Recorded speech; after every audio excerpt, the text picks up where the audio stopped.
ماذا لو كانت المعركة اللي بنعرفها مجرد بداية لشيء أكبر بكتير؟ صلي على النبي واشترك في القناة ويلا بينا نبدأ.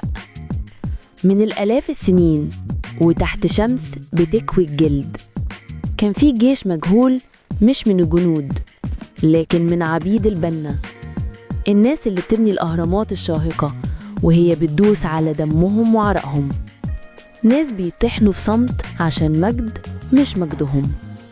لكن الصبر له آخر، والظلم بيولد قوة لا يمكن تصورها.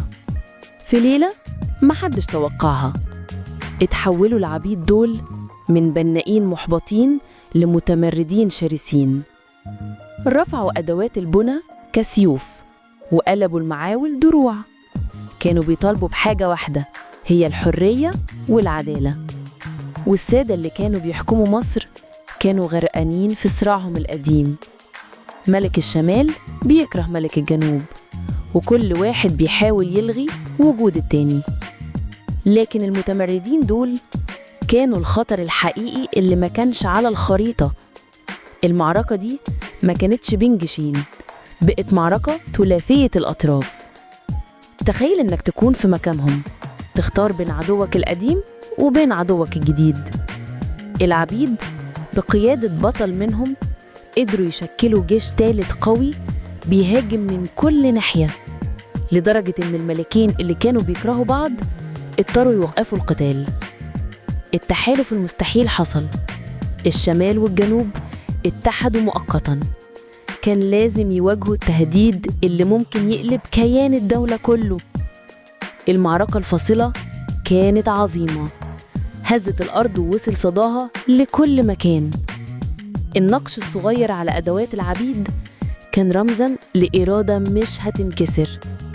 المتمردين دول رغم نقص الأسلحة حاربوا بقلب من نار.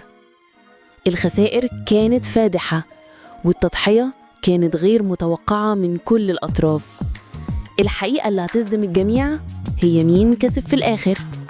معركة غيرت مجرى التاريخ وأعادت تشكيل خريطة مصر القديمة بالكامل. وفي النهاية رغم كل شيء قدر المتمردين يفرضوا نفسهم، والملوك اضطروا يوافقوا على منح العبيد دول حقوقهم وحريتهم، عشان عرفوا إن الإيد اللي بتبني ممكن في يوم تهدم كل حاجة. والسر اللي ظل مدفوناً لقرون هو قوة الإرادة ضد الظلم. وللعلم كل قصصنا خيالية للمتعة والتسلية فقط. وهنا خلصت حكايتنا، هشوفكم تاني إن شاء الله.